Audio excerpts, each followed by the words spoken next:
Hello, everyone. Hopefully you can see me. I was just getting some technical difficulties over on YouTube's end.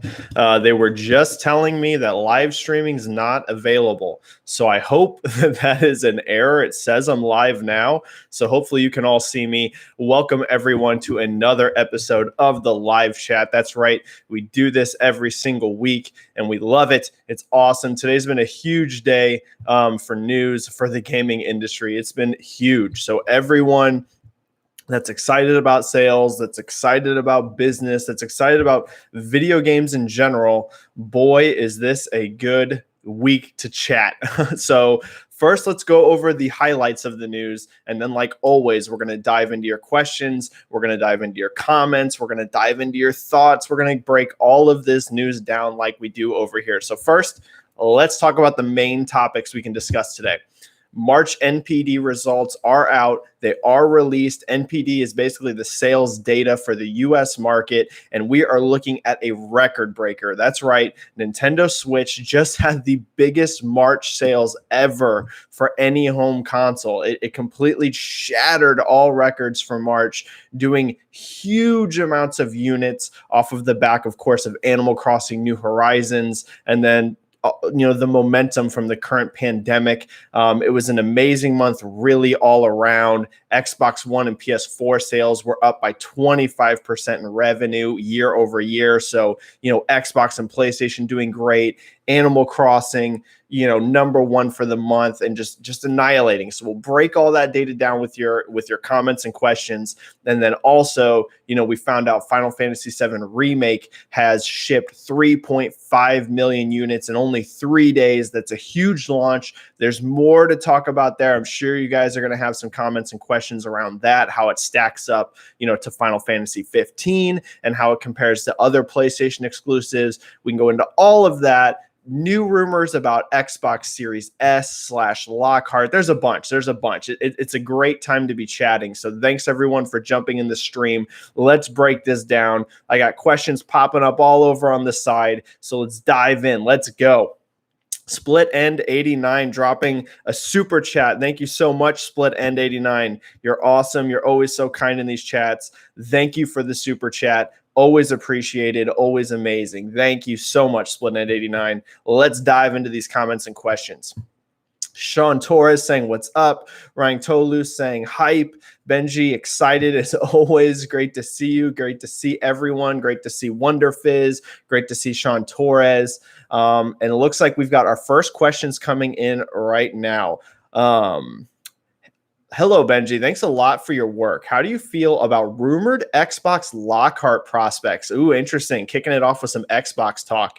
Is there a chance that low-end console can confuse casual customers and mess Microsoft's marketing? That's a very, very interesting question. And I'm kind of it's so interesting. I'm of two minds of this. I was just talking about this a little bit ago with somebody on Twitter, and they were kind of asking me the same thing. They were, how do you feel about Lockhart? It is looking like, I've talked about that I was a little unsure if Lockhart was going to catch a delay. There had been so little news that had come out recently on it, not a ton of rumors in recent weeks and months. So I was starting to wonder if maybe, I thought Lockhart was definitely going to still be a thing.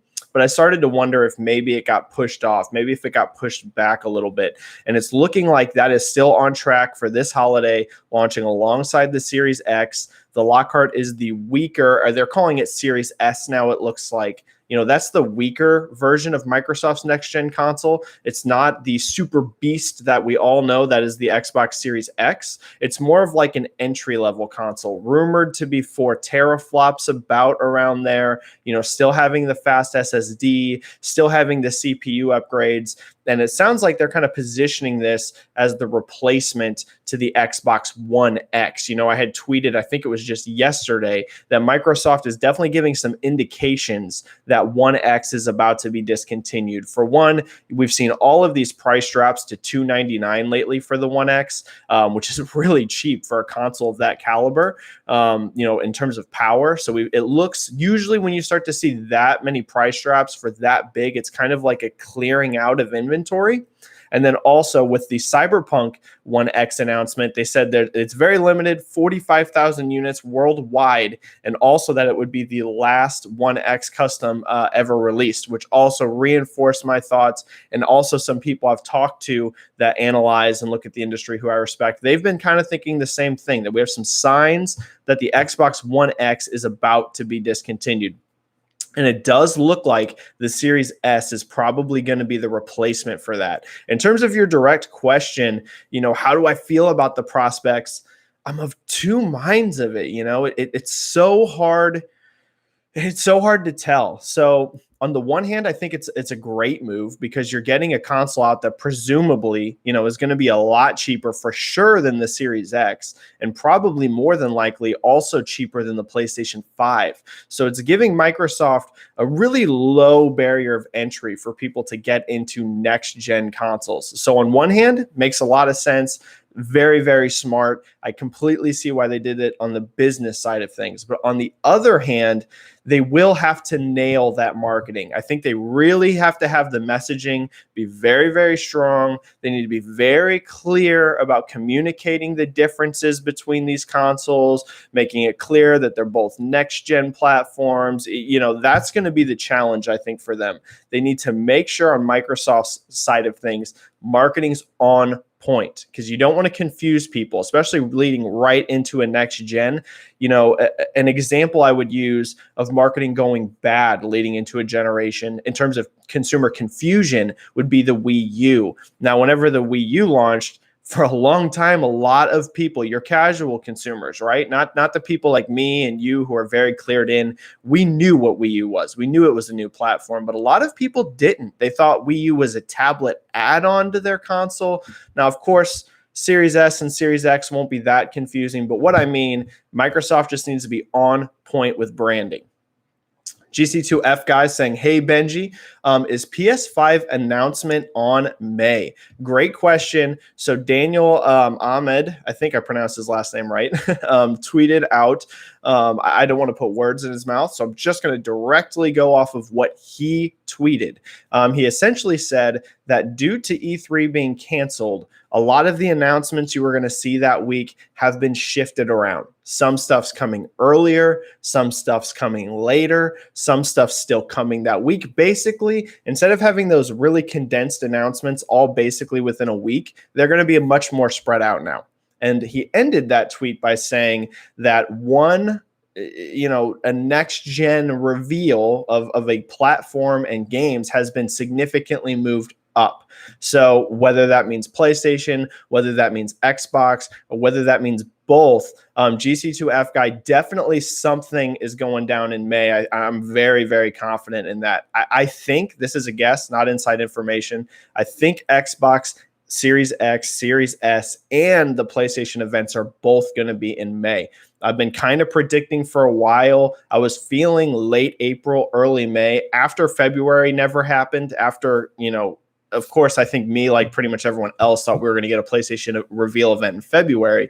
But once that went away, and once they were really quiet in March, I started thinking late April, early May makes sense. So GC2F guy, I don't know for sure if it's going to happen in May, but I think it's very, very, very likely. First 2 weeks of May is what I'm thinking right now.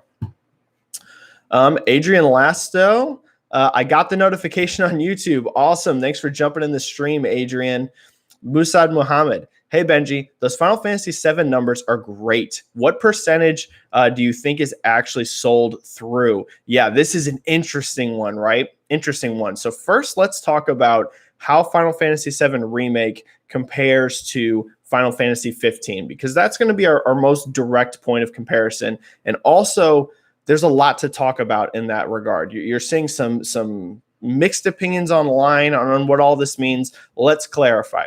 So Final Fantasy VII Remake has shipped physical as well as digital sales 3.5 million units in 3 days. Now, Final Fantasy 15 shipped 5 million units on day one. So on the surface, you think, 3.5 million in 3 days for almost any game is an amazing result. Like seriously, very few games, very few games. There's some, but few games are doing over 3 million in 3 days. That's a big performance. But you're like, it's surprising it's so down from 15, right? Well, here's the thing. In terms of sell through to consumers, there's very little evidence it's much down, if it's down at all. What do I mean by that? Final Fantasy VII Remake has had extreme, and I mean extreme, physical shortages. So in other words, that 3.5 million, I believe they have sold a very high percentage of that, Musad Muhammad. I think this is a complete total guess, but within those 3 days, if they shipped/sold through 3.5 million, I think they're well over 3 million of that sold. They could be in that 3.1, 3.2, 3.3 million range. I know it sounds crazy to only have maybe a few 100,000 copies physical globally left in stock, but here is a prime example of why I think that. If you look at Japan's sell-through of Final Fantasy VII physical copies, the sell-through, this is the amount.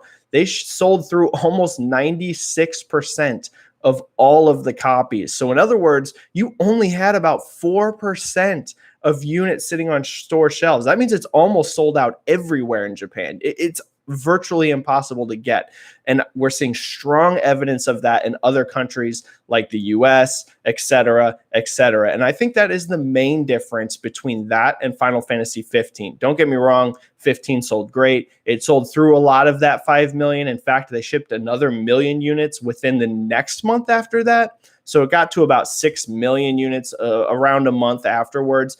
I suspect, though, you're going to see 7 Remake shoot past that 3.5 million very rapidly, much more quickly than 15 sold through its shipments. So I think as long as they can start getting physical units out, I think you're going to see that 3.5 million hit 4, 5, even 6 very rapidly, Mohammed. The main difference there from what I'm seeing, from the data I'm seeing, it looks to be physical shortages mostly causing that difference with 15.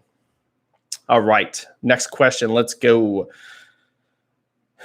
Avery Cope, Benji, do we have exact numbers for Switch consoles? So here's what I can say, and I'm only going to say this because it's posted everywhere. At this point, I'm not the leaker, so I'm just going to say it because it's all over the internet. You can find it. Switch sold in the US over 1 million units in March. Do you know how crazy that is? That is utterly insane. We're talking about holiday type numbers in the springtime. 1 million in March is borderline unheard of. We're talking about record breaking sales. And the evidence I'm seeing is that April also is going to be the biggest April this console generation for Switch. It's just absolutely on fire. There's a lot of factors going into that. Animal Crossing is a complete monster. The current pandemic is causing mass quarantines. It's causing people to stay at home. So that's leading to a lot of people going out and purchasing new hardware. You know, Xbox and PlayStation 4 up 25% as well. So yeah, Avery Cope, I won't go exact. I'm not going to go that in depth with it, but we're looking at 1 million consoles in the US by itself. Well, North America in March. It's a staggering number, Avery Cope. It's truly staggering. You know, I tweeted out a little bit back. I think it was, a couple weeks back, and I tweeted and I said, whatever your optimistic sales expectations are for March, I said, think bigger, something like that. I was like, you're still underestimating it. And yeah, my predictions definitely shown to be true. I think very few people would have expected a performance like that. It's unbelievable. It looks like we have a super chat here. Let me give a shout out really quick to this before I go to the next question.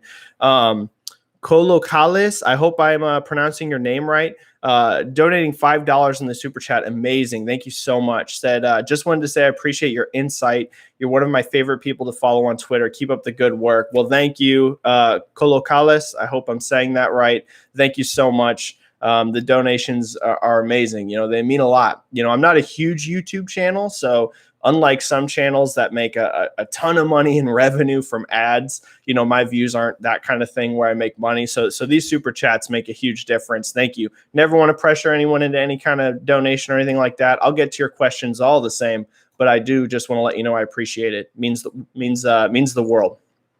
All right, let's go. Next question. Ken B. Any word on the Switch split between light and hybrid SKU last month? That's a great question, Ken. I can't really dive too much into that kind of stuff because that's like super NDA material. The only reason I even mentioned the million consoles sold for March is because it's all over the internet at this point. Like I said, I'm not the guy going out there leaking NPD's data. It's out there. Something like split, I can't really comment on, other than I can tell you, Ken B, light was amazing. Light really is the reason Switch was able to hit 1 million units. It's really the savior here. It truly is. By itself, like just the regular hybrid console, there was not enough inventory for it to get there. So big shout out to the Switch Lite. It paid off big time right now. JCat saying, hi, Benji. Hi, chat. Hello, chat. We have 80 people here right now. Awesome. I love it. The chat keeps growing. I love it. It's amazing. Carnage Ghost. Hello there, Benji. Do you think SpongeBob Battle for Bikini Bottom Rehydrated, ooh, this is fun, not your typical like major game, right, will sell well? And do you think Doom Eternal sold well despite being at the 6th slot? Great question, Carnage Ghost. A bit of a two-parter here. So first, let's talk about SpongeBob Battle for Bikini Bottom. You know what, Carnage Ghost? I think it's going to do good. I think it's going to do actually really well for a game like that, which isn't this juggernaut. Don't go out there expecting Battle for Bikini Bottom to be putting up, top 3 in NPD or anything crazy like that. But I have seen a lot of buzz for a SpongeBob game. So as a total guess, Carnage Ghost, because this isn't a game that I exactly typically would do a lot of research on. I'm usually really diving into, the big, huge AAA games and even some of the indies, but something like this isn't something I put a lot of effort to. I'm going to predict Carnage Ghost. It's going to do well. I'm seeing a lot of buzz for it. As to the second part of your question, Doom Eternal, 6th slot, actually, yes. Doom Eternal did very well. I know Doom at 6th might seem a little weird because you're like, hey, this is a big AAA game and it's launch month. How is it not like top 3? Well, there's a key here. Doom Eternal has no digital tracking. That's right. Bethesda does not give any digital sales to NPD, whereas a lot of these other games on the list do. Notably, Animal Crossing does not, because Nintendo doesn't either. But yes, Doom did well. 6 is good for it because this is physical sales only. If you would have factored in digital, it would without question be higher than 6th place.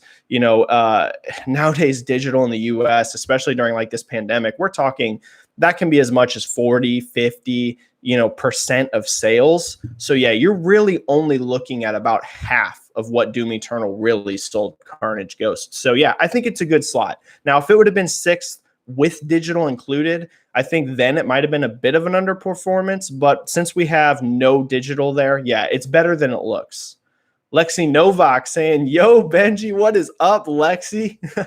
Good to see you in the chat, Lexi. Adrian Lasto. Do you think that the release of the Final Fantasy VII sales numbers, Sony might gain more confidence to establish a solid date for The Last of Us Part 2 and Iron Man VR? When do you think we could hear from them? That's a good question, Adrian. If anything, this might sound surprising. I think if anything, Final Fantasy VII was a prime example of why The Last of Us Part 2 was delayed. 3.5 million in that short of a time frame is incredible. It's seriously good. Anyone who's trying to say, which I have seen a few of these people saying that Final Fantasy VII, it didn't do that great. Dude, 3.5 million in 3 days for one platform. It's an exclusive right now. It's incredible. But like I said, those numbers, I believe, if physical shipments weren't hurt so badly, would be even higher. I think they would be quite a bit higher than over 3.5 million, because if you look at how bad the shortages are now, you don't want that. You don't want people to not be able to buy your game.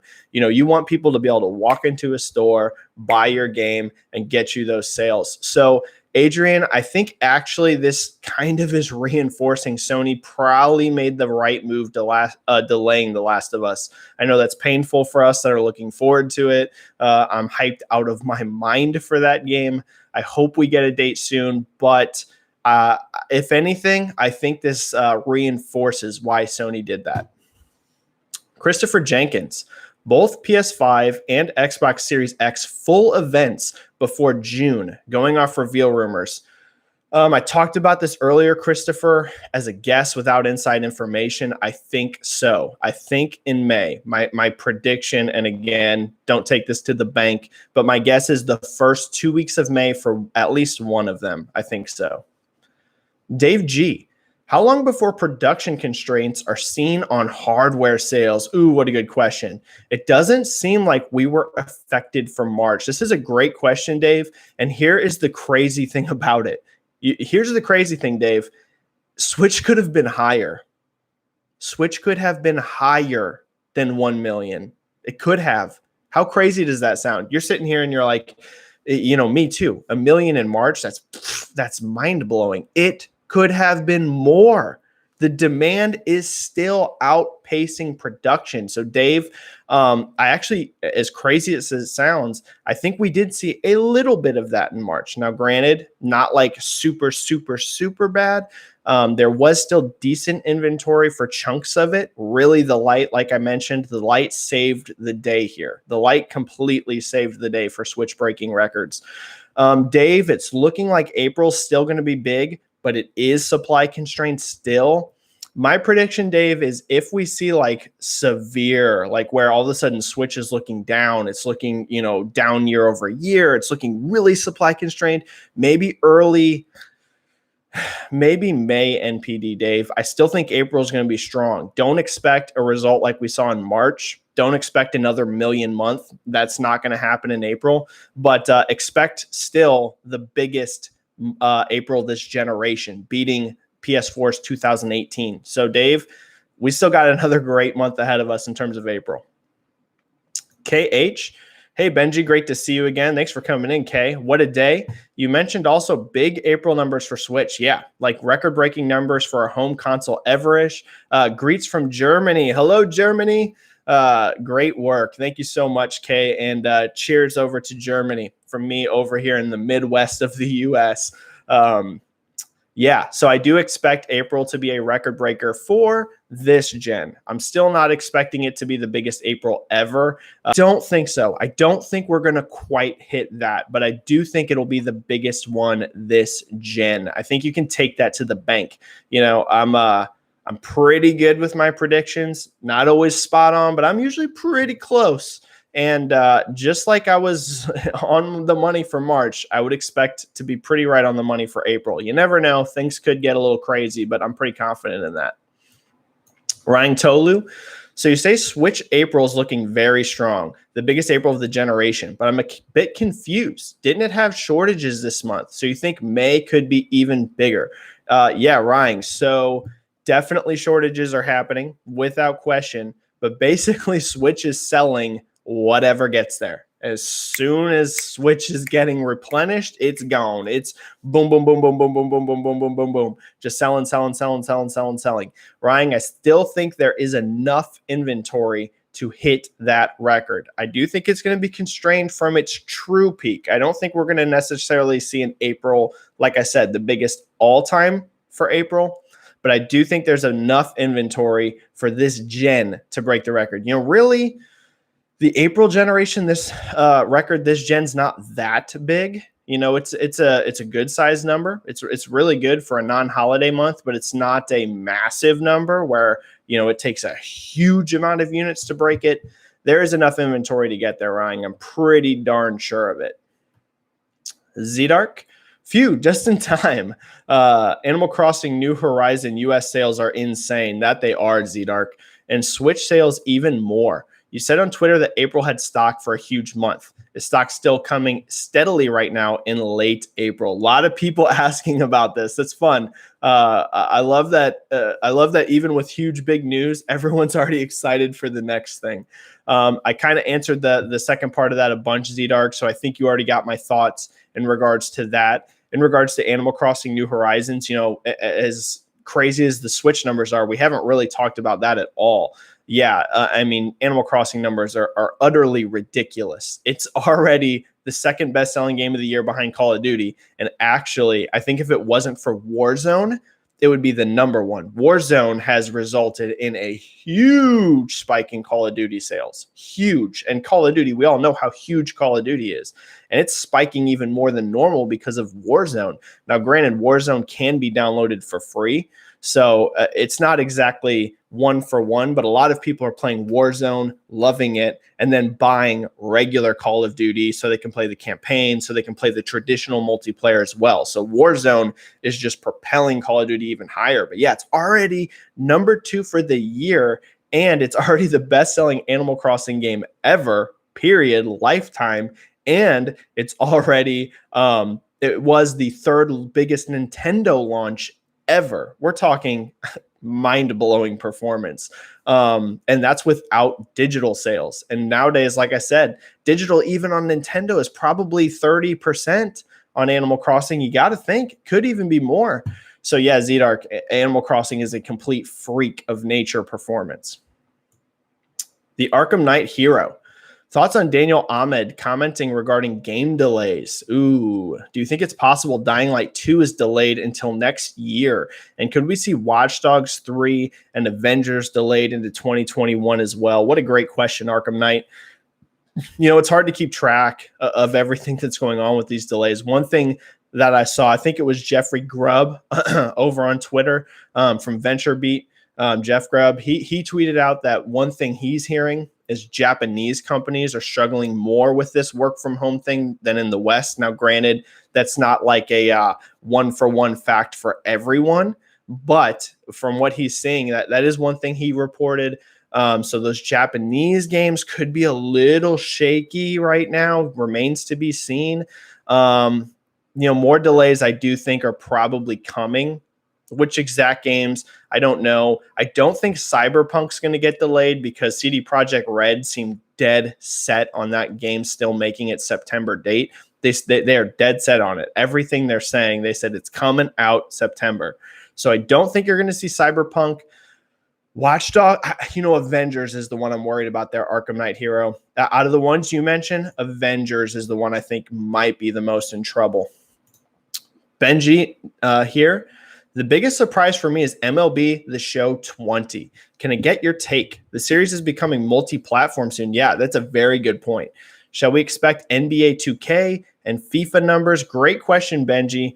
I would peg MLB, even when it goes multi-platform, slightly below those. Definitely below FIFA worldwide, like definitely below FIFA, because FIFA is so huge in Europe. I mean, it's just a juggernaut. In the US, though, Benji, actually, I could see MLB doing better than FIFA in the U.S. I definitely think there's a very strong chance of that. NBA might be tough, even in the U.S. for it to beat.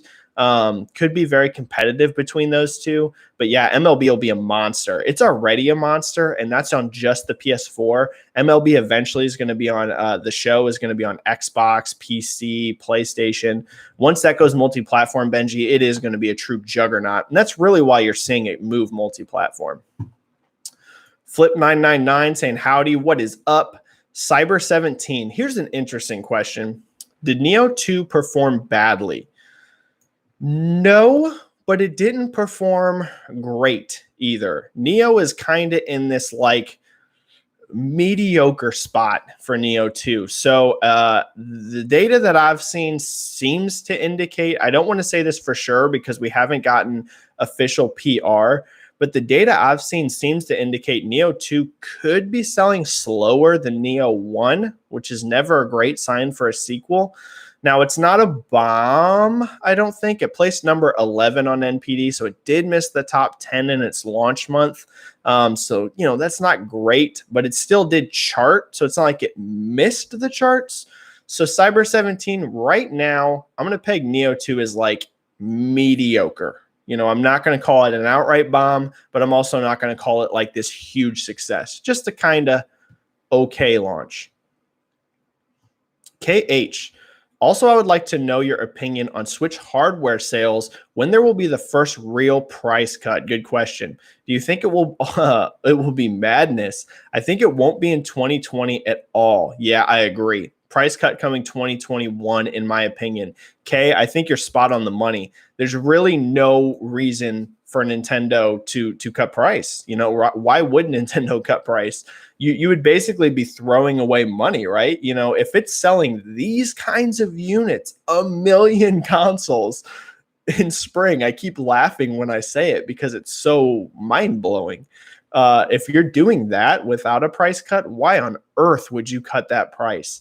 There is no reason to. So, Kay, I'm with you. I think you see no price cut in 2020. You might see price promotions around the holiday, like, a $50 cut for Black Friday or something like that. But a permanent cut, K, yeah, I wouldn't expect one until next year. There's just no reason to. You're throwing away money to do it. Sharif, my question regarding Lockhart is, what happened to all the pissed off devs Digital Foundry had mentioned a while ago? This is a good question, Sharif. So Digital Foundry, someone over there, I don't remember who, it might have been Richard Ledbetter. I don't know. I don't want to say for sure because I can't quite remember.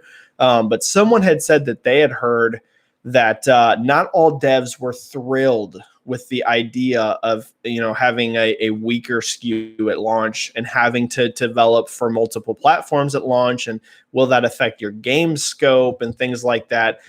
Sharif, it's a bit over my head. I don't have inside sources on that, so I don't want to give like this BS made up answer like, oh, this is what's going on. I don't want to do that because I honestly don't know.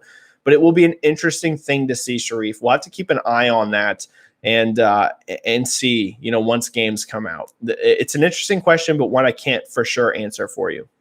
By the way, everyone, the chat's been up in the 90s, like basically almost the whole time, 80s and 90s. This is amazing. You're all amazing. Thank you. Sean Torres. Benji, do you know that Sony and Nintendo are Benji, did you that Sony and Nintendo breaking sales on exclusives and consoles thanks to those exclusives will change Microsoft's view on their stance on Xbox Series X game only? This is a good question, Sean. So basically the vast majority of the games that Microsoft's going to be releasing over the next 1 to 2 years, from their own mouths, Microsoft themselves have said this, are going to be cross-gen.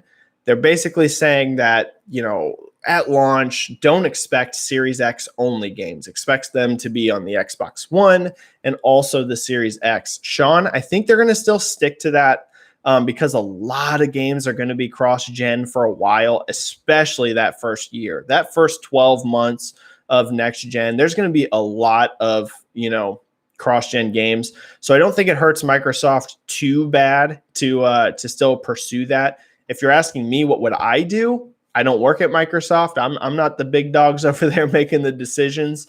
I think it would be smart to have at least one launch game for the Series X. You can only get it here and, of course, on PC, but you're not going to be able to get it on Xbox One. Really push those people to go into next gen, because I definitely think PlayStation is going to have at least one PS5 only game. I won't be surprised if you see a couple cross-gen games from Sony, especially maybe some smaller projects like a Ratchet and Clank game. I could see that being cross-gen, but something like Horizon Zero Dawn 2 or something like that, I expect that to be PS5 only. So Sean, I don't think it's the end of the world they're not going to do it, but I wish they had one. Have one real next-gen showcase ready. I would think that would be the better way to do it, but they're smart people over at Microsoft, so they know what's up. Death Star 100. Where do you wager Animal Crossing is sitting at sales-wise? Ooh, fun question, Death Star. It's freaking huge. Freaking huge. Shipments are definitely over 10 million. I mean, like 100%. If they come out and announce less than 10 million units already shipped for Animal Crossing, it would make no sense. None. I still don't think we're in Pokemon territory yet. Where Pokemon did 16 million units its opening quarter. That's mind-boggling. I don't expect that for Animal Crossing, but we're over 10. Total guess here, Death Star 100. I would say Animal Crossing shipments are probably 12-ish million, 13 million, in that range, in that ballpark. That's where I would peg it, Death Star, somewhere around there. Definitely over 10. I don't think we're in 16. I think Pokemon shipments are still bigger, but yeah, way over 10, probably 12, 13 million in that range. Isma0612. Hello, Benji. So the Switch managed 1 million this March. Insane. Despite supply issues. Yeah, that's insane. Just how much pent-up demand is there for Switch? Do you expect the record sales to continue until when? Ooh, the end part of your question there, Isma, that's a fun one. When do I expect it to end? So how long is Switch going to keep up this record-setting pace? Definitely through April. Like I said, I'm still very committed to that for this gen.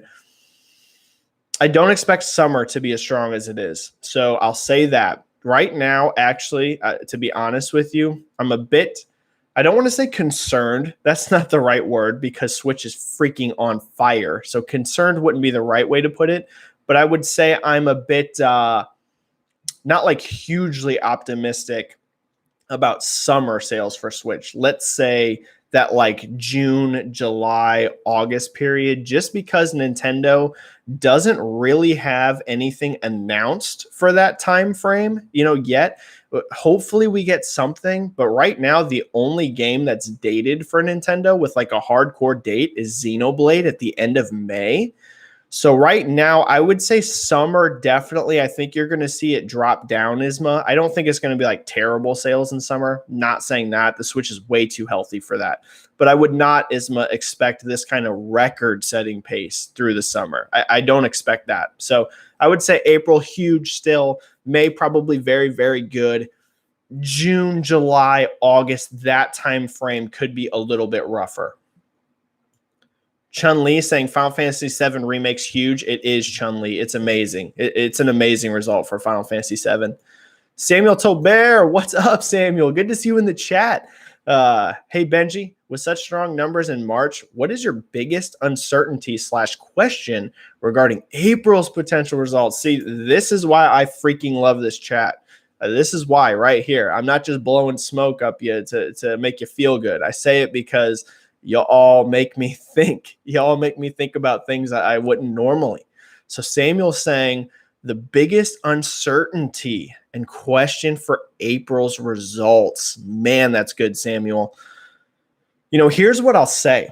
Samuel. I think the biggest unknown for me is just exactly where Final Fantasy VII Remake's going to land compared to 15. That's the biggest question for me because I'm still very confident in Switch setting the generation record. But Final Fantasy is tough for me because physical shortages are so brutal. I seriously cannot overestimate enough, especially in the United States, how hard it is to get physical copies of Final Fantasy VII Remake right now. So how is that going to affect its comparison to 15? Because the demand for 7 is huge. The demand for 7 Remake is very, very high. But how much are physical shortages going to hurt it, and how much will the shift to digital lift it? You know what I'm saying? That's tough. The stream just hit 100 viewers for the first time ever. Woo! Let's go chat. 100 viewers for the first time ever on the live chat. Yeah, that's the biggest question for me, Samuel. Final Fantasy VII Remake, how much the digital shift will help help its comparison to 15.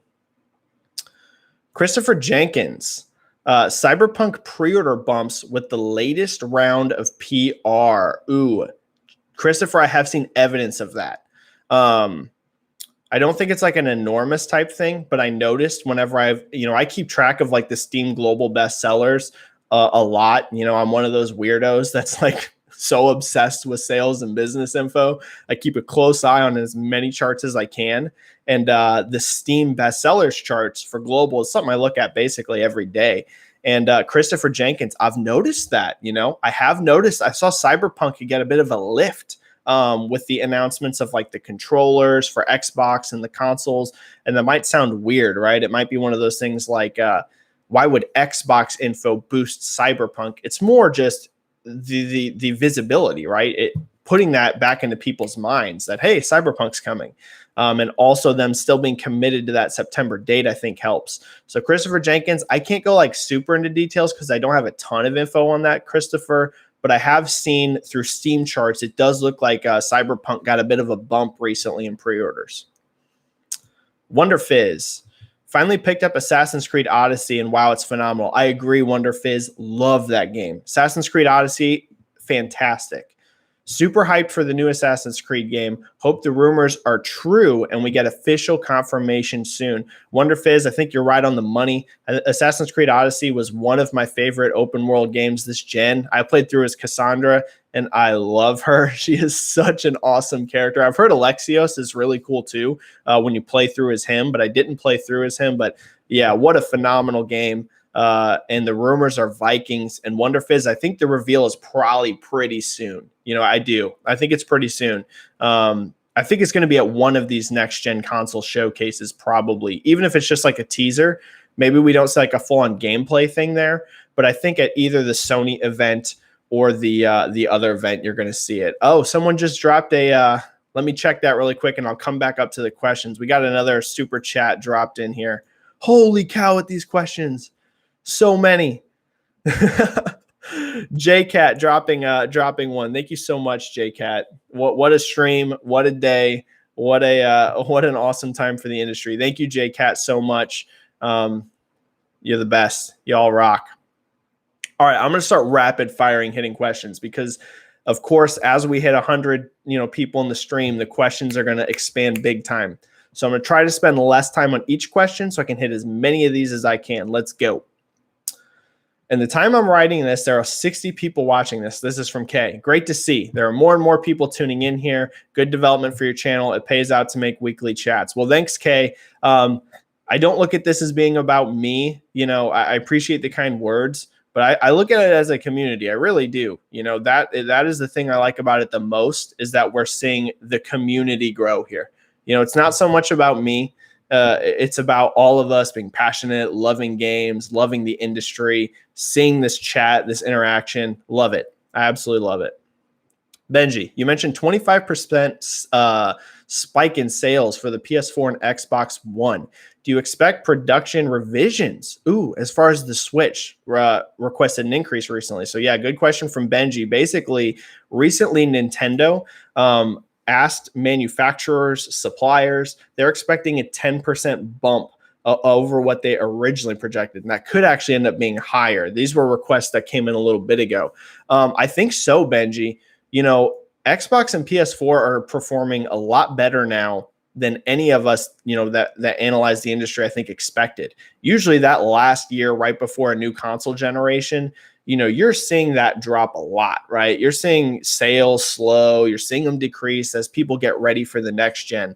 But big boosts for Xbox and PS4. And I think you're going to see that in April too. I think you're going to see Xbox and PS4 both perform very strong. So Benji, I do think so. I think you're going to see productions spiking on Xbox and PS4 as they do better than expected. Ryan Tolu. Final Fantasy Remake first shipments surely look weak compared to 15, which did 5 million. Then again, looks like the demand is not low since it had shortages. Yeah, wonder why they didn't ship more. Ryan, it's an actual production thing, I think. Just like Sony mentioned with The Last of Us. I don't think it was one of those things where they wanted to ship less Final Fantasy VII than they did. They just literally can't. I can tell you without going into like a bunch of NDA info that the US is very slow on being restocked. You're not seeing a ton of stock hitting stores after launch. So physical is in big trouble. Ryan, I don't think it's a choice. I think there's issues going on there. Bracquiator, hope I pronounced that right. Benji, some developers have said that PS5 is more powerful than Series X, most of them naming the fast SSD as the main reason. Do you think Microsoft may regret focusing on power if this claim is true? Bracquiator, here's my early guess. And again, this is coming from someone that's not making a game currently for the consoles or super in-depth in the weeds on this. I think it's going to be that it's a trade-off a bit. I think Xbox is probably going to have some advantages in power on certain aspects of games, and PS5 is going to have its own advantages. You know, the interesting thing here, Brackeador, is that next gen looks to be like a bigger difference in terms of thought process in these consoles than Xbox One and PS4 were. You know, Xbox One and PS4, when you really break it all down, are extremely similar consoles. You know, the PS4, like the base PS4, is a bit more powerful than the base Xbox One, but the core technology, the core thought process, almost the same, right? Just very little bits of differences. The next gen looks to have quite a bit bigger differences. You know, the Xbox One Series X has a higher CU count. You know, it has a bigger CU count, but the PlayStation's running, you know, their CUs at much higher clock speeds. You know, the PS5 has a super fast SSD. The Series X has an SSD as well, but it's not quite as fast. You know, it's interesting. Brackeador, my guess is I think you're going to see advantages either way in different areas. KB, Benji, what's the word on Ori and Bleeding Edge? Those games didn't even chart on NPD's top 10 Xbox games. Doesn't look good for either. You know, KB, this is a fascinating question. So Bleeding Edge to me is not a surprise at all. I didn't go in expecting it to hit top 20, to be honest. I really didn't, because that's the kind of game, especially that looks like a Game Pass game to me. And I don't mean that in terms of like disrespecting the game, like, oh, this is a Game Pass, you know, oh, that means it's not good. That's not what I'm saying. What I'm saying is it's like a multiplayer only focused game, not in a massive, like, established franchise. You know, it's a totally different thing if we're talking about the next Overwatch or the next Call of Duty, you know, gigantic brands. This is like a whole new thing. So that, to be honest with you, I wasn't expecting it to be top 20. I suspect the vast majority of people that played it through Game Pass. Ori did surprise me, though. KB, I'm surprised Ori did not make top 20. You know, I know a lot of people played that through Game Pass, but I thought like actual sales would be strong enough to hit top 20. Didn't happen. So KB, the Ori question is the one I'm more interested in. What's going on with Ori? I'd love to see Microsoft put some PR about that in terms of like player counts for Ori, because I agree. Ori looks a little weird not being top 20. Yeah. Okay. So this user, I didn't use their name because I don't want to butcher it, but I want to acknowledge what they said here. They said, "Thanks for the answer. Sorry for the Russian alphabet in my username." Yeah, sorry, I can't read that. So I super appreciate the question. I just can't read the Russian alphabet, so I'm not sure how to pronounce your username. But the second part of this question: which Nintendo unused IPs do you think have significant selling power? What a good question. Tomodachi Life comes to mind. You know, I think that's a good one. The other one that I'm expecting to actually overperform here is Metroid Prime 4. I think that game's actually going to sell a lot better than what we expect. You know, Metroid Prime typically hasn't been this like enormous seller for Nintendo. They've done like okay, like some of the Metroid games, some better than others, but Metroid has never been like a flagship game in terms of sales. It's never been up there with the Zeldas and the Marios. And I'm not saying to expect that with Prime 4, but I think it's going to do better than we expect. I think that's one that you can keep your eye on that's coming up, that's already announced, that could be a pretty good seller. I'd keep an eye on Metroid Prime 4. Pierre485. Hey, Benji, the stream keeps growing. I know it's amazing. The past 2 weeks, really especially, have been absolutely incredible. Thanks for doing what you do and for all the positivity. Thanks to you. Thank you, Pierre485. You know, the stream doesn't grow unless you're all here. So it's just as much everyone here as it is me. Eric, I'm purchasing PlayStation 5 day one. But if Microsoft does release an Xbox Series S for $299, I'll definitely buy one later on down the line. I currently only play on PlayStation. Good comment, Eric. I've seen a lot of people saying that. I think Microsoft's in a better position going into next gen than they were going into the Xbox One. I think they're in a definite better spot. I'm still expecting PlayStation 5, you know, to be the lead selling console. I still think PS5 is going to outsell the Xbox Series X and Series S, but I do expect a definite improvement over this generation. So Eric, I don't think you're alone there. I'm seeing actually a lot of people saying that they might be jumping in on an Xbox next gen as well. And yeah, that cheaper price, could help them. A lot of people that don't have high-end PCs that do want to play something like Halo Infinite or Hellblade 2, because yeah, it's going to be on PC, but to play something like, especially like Hellblade 2, you're going to need a pretty beastly PC more than likely. So yeah, it does make sense. That Series S makes sense for a lot of people. Let me grab a drink.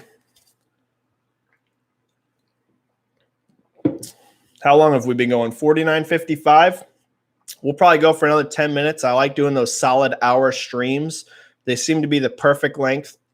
Maybe give like 5 or 10 minutes over that, but right around there, everyone, just so you know, in terms of like the amount of questions to drop, we'll probably be going for another 10, 15 minutes, and then we'll call it a chat. All right. Cyber 217. This means sell-through could be as high as God of War and Spider-Man launch. Yes, Cyber, it could. So I sent a tweet out about this, and there's been a lot of people saying, I saw several tweets online saying, hey, Final Fantasy VII Remake had a bigger launch than God of War and Spider-Man. And I tweeted out a response saying, hey, this isn't actually true. And what I mean by that is I'm not saying it definitely didn't. I'm saying we can't know for sure without having sell-through data. I suspect, given what we've seen with huge shortages in Japan and the US, that the vast, because the God of War and Spider-Man launch, they were 3.3 million for Spider-Man and 3.1 million for God of War, but those weren't shipped. Those were sold through. Those were people buying the game and taking it home. Whereas the Final Fantasy VII Remake is shipped. So it could, Cyber, it absolutely could be on par with God of War and Spider-Man. We just don't know for sure. So we can't quite make that claim until we see sell-through data. Z-Dark. Regarding Final Fantasy VII Remake and Final Fantasy 15 shipped 6 million by early January 2017, so about a month after launch. I'll be interested to see if 7 Remake can ship that number in a month-ish. Great performance nonetheless. Z-Dark, as a guess, I don't think it's going to hit 6 million in a month from now, because I think that physical shortages are still going to be too much of a problem.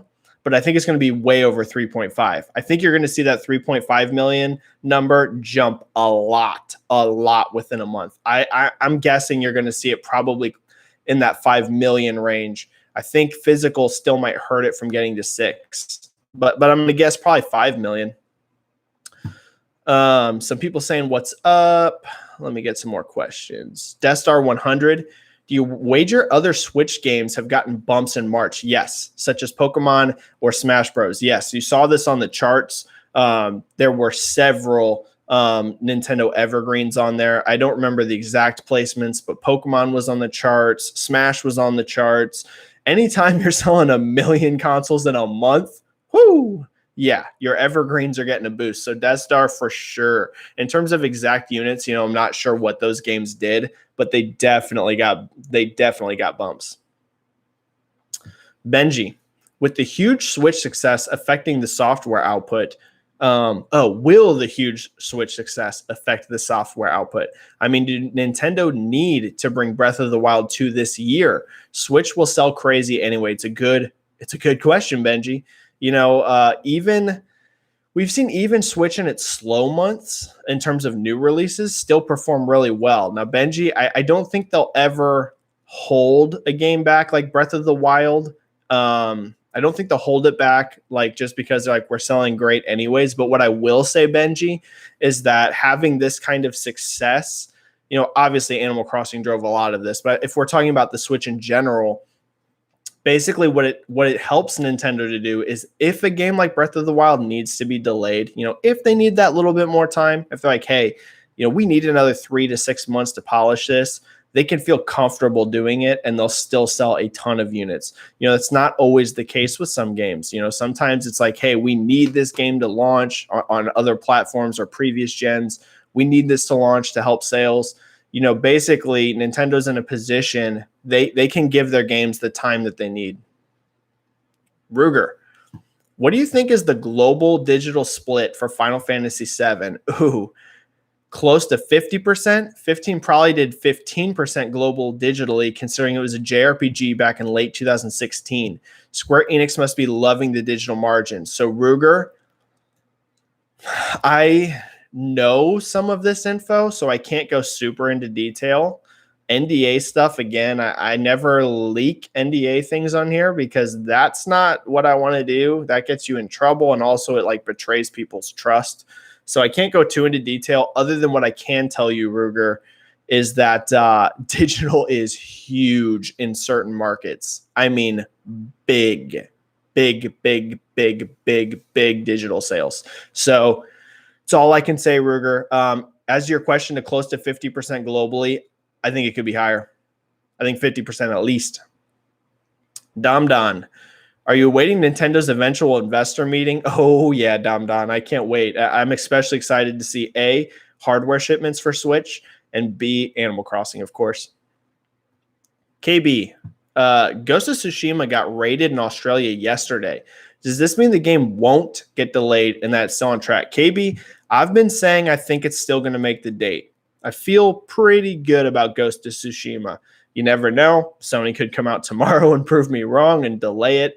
KB, I do. I think it's still going to make the date. I think Ghost of Tsushima still launches. I think production's going to be in a spot, in a good enough spot by then it doesn't get moved. I think Sony doesn't want to move it if they don't have to, because then you got to shift your marketing plans. You got to make sure consumers become aware of the delay. You know, you only delay if you have to. They felt The Last of Us had to be delayed.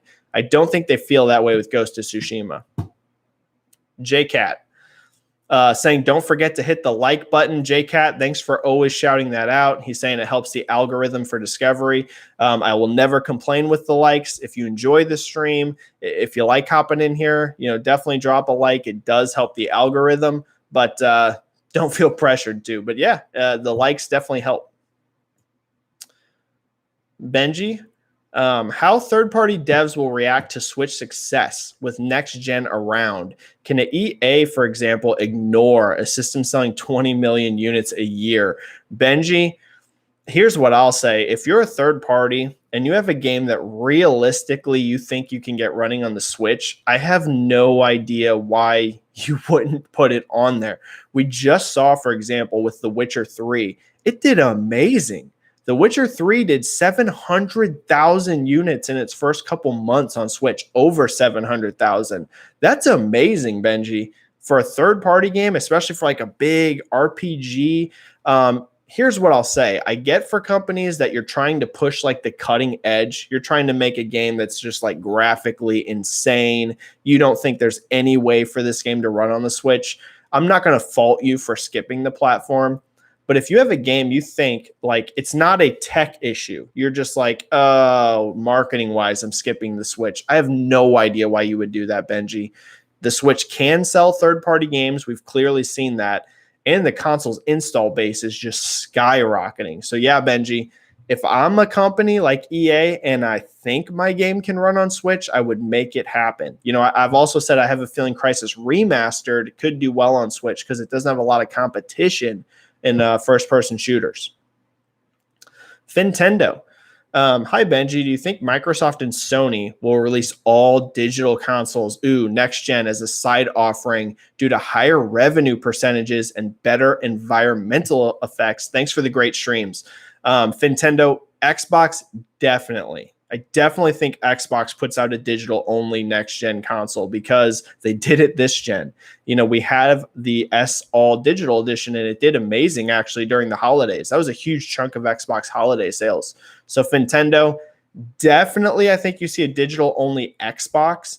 PlayStation, I'm not sure on. They haven't really dipped their toes into those waters yet.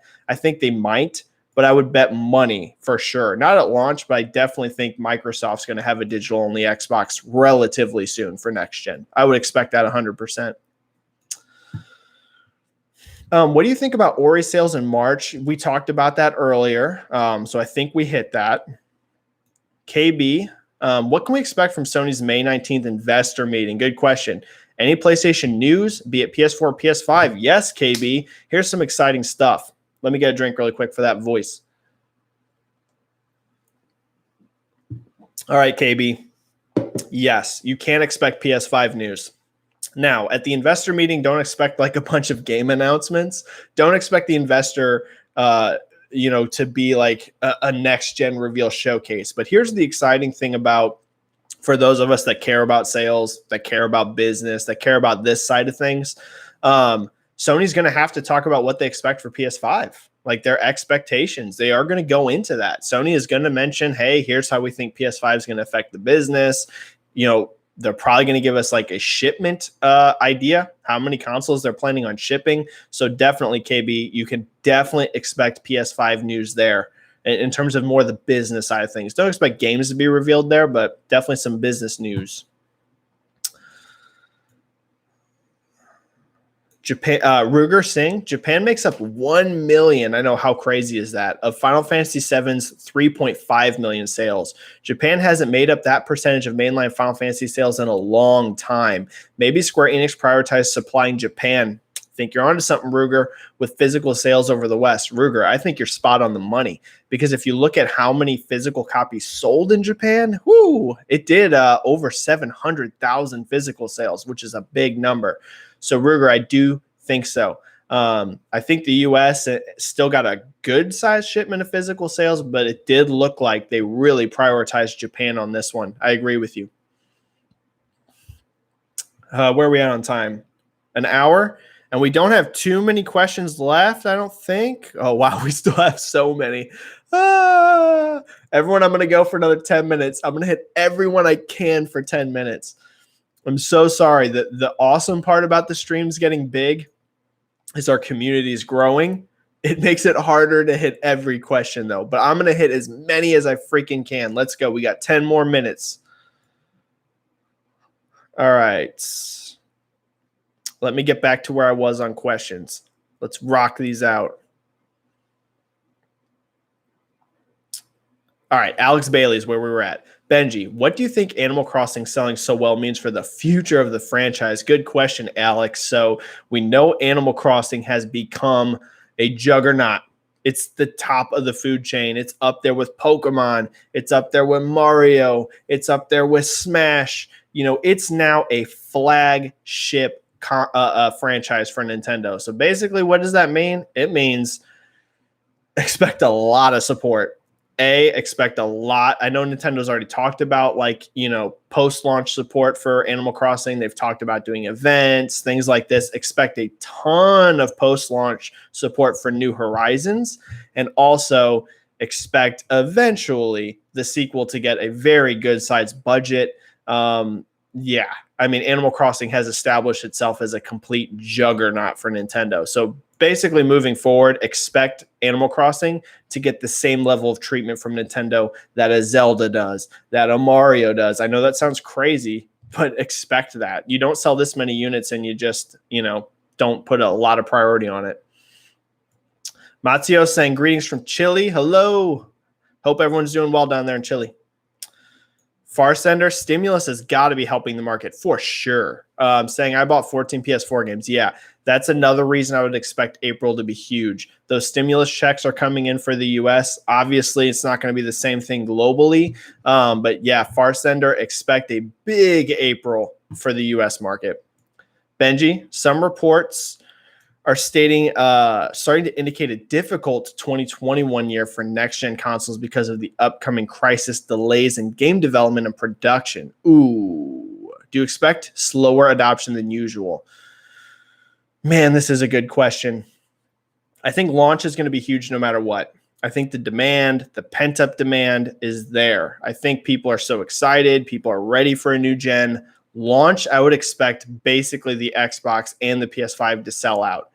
But one thing I am wondering, Benji, is what happens after, let's say, those first 3 months. I'm not going to for sure say that we get slower adoption than usual after that, but I'd keep an eye on it. First couple months, though, I still think are going to see sellouts. Alex saying SpongeBob has a $300 collector's edition. What? So could boost NPD? Oh, man, $300 for SpongeBob. I ain't going to knock it. Everyone's got their favorites, but $300 is a lot of money to spend on SpongeBob. That is crazy. Nisufun, Finn, do you think the share of digital sales is growing permanently, or is it just a current trend? Saying hello from Helsinki, Finland. Man, look at this. Look at these people from all over. This is awesome. So cool. Yeah, digital is going to be growing permanently from this. Definitely permanently. I don't think that means physical sales are dead.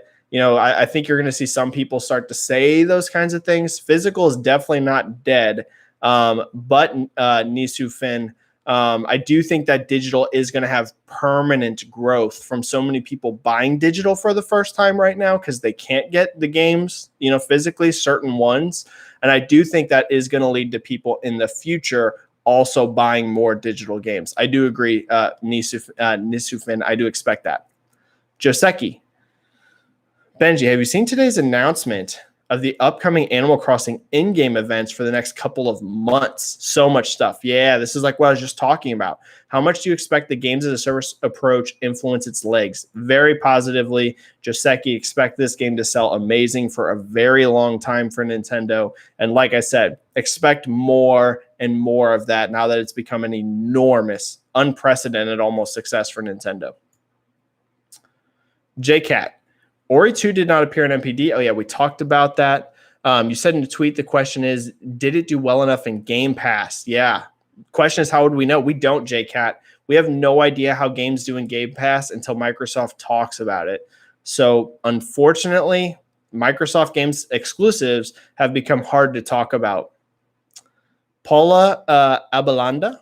A lot of AAA games got delayed. And my question is, do you think The Last of Us 2, Cyberpunk, and others will hurt themselves? Ooh, good question, Paula. By being released too close to each other. Could happen, Paula. Very, very well could. Tough question to know for sure because we don't have an exact date on The Last of Us yet. You're also going to have launch games getting crammed in there. It's all about spacing, Paula. I'd say if these really big games have at least 2 weeks between them, I would not want to see The Last of Us and Cyberpunk within a week of each other because, yes, I do think so. Let's say, Paula, we had The Last of Us a week before Cyberpunk and then a week after Cyberpunk, something else big. That would be a problem. Someone's going to get hurt. There's only so much money to go around. So I would say we need at least 2 weeks between these games. For a lot of people, they get paid once every 2 weeks. Some get paid every week, but a lot of people, it's like once every 2 weeks. You need that 2-week gap. Can we see new studio acquisitions announced on next-gen console presentations? Any predictions? I don't think acquisitions are done, but I don't think we're in the prime of them right now. So I would expect we might see 1 or 2 more acquisitions from Microsoft and Sony each, maybe like 1 more each, but I wouldn't expect like 5 more studios for these companies. I think we're kind of, Phil even mentioned this, they're less in like pursuing the purchasing phase, and now they're more in the execution phase. So I wouldn't expect a ton more, maybe 1 or 2 each for Microsoft and Sony. Sony for the win. Congratulations on your spot on predictions once again. Thank you, Sony, for the win. I put a lot of thought into it. What is your opinion on P5 rank on NPD? Some people have essentially called it an expansion pack for 60. Yeah, Persona 5 Royal seemed to do pretty well. I would say that, Sony, for the win. I think Persona 5 Royal, for what it is, for a $60 re-release, granted, it has a lot of new content, but asking $60 again, Sony for the win, I think it did well. I think it did good. All right, since we're at 108, I'm going to hit Paula's last question here, and then I'm going to call the chat. I'm so sorry, everyone, but we've been going for over an hour now. These chats are getting bigger and bigger. It's getting harder to hit everyone's questions. Hold on to these questions. We'll do a second chat this week, all right? I'm committing right here on stream, so you guys have me here committing to it. We're going to do a second chat this week. I don't know the exact date yet. Probably not tomorrow, but I will do for sure a second chat this week. Save these questions you got. They're going to be just as important a couple days from now. And let's hit another chat in just a couple days. So I'm going to answer Paula's last question here, and we're going to call the chat for now. Benji, after these great Switch and Animal Crossing numbers, Do you believe Nintendo will release some sort of PR statement? It'll be nice to hear numbers from them. Paula, I'm not sure if we're going to get PR for sure or not right this within the next day or two or week. I would hope so. But no matter what, Paula, we have their investors meeting very, very soon. It's just a couple weeks off. So no matter what, we're going to hear some PR from them. So expect to hear exactly how Nintendo's first party games are doing, how its console's doing. Expect news soon, regardless of whether they do a PR or not. Their investor meeting is coming up very, very soon, Paula. So you're going to have a straight up answer quickly. All right, everyone. That's going to be the chat for now. If you're not subscribed to the channel, make sure you subscribe. We do these chats once, sometimes twice a week. Hit that like button if you haven't and you enjoy doing the streams. I just want to say thanks again, everyone, for the boosts that are happening in these streams. It's amazing. Literally, it seems like every single day the stream's getting bigger and bigger. And that's all thanks to you. That's thanks to the good questions. People wouldn't watch this unless you're asking good questions, and everyone here for sharing. So thanks, everyone. I will see you in the next chat. Everyone who has a question I didn't hit, save it. We're going to do a second chat in a couple days. Thanks, everyone. Stay safe, play some games, and I will catch you in the next stream. See you in just a couple days. Bye.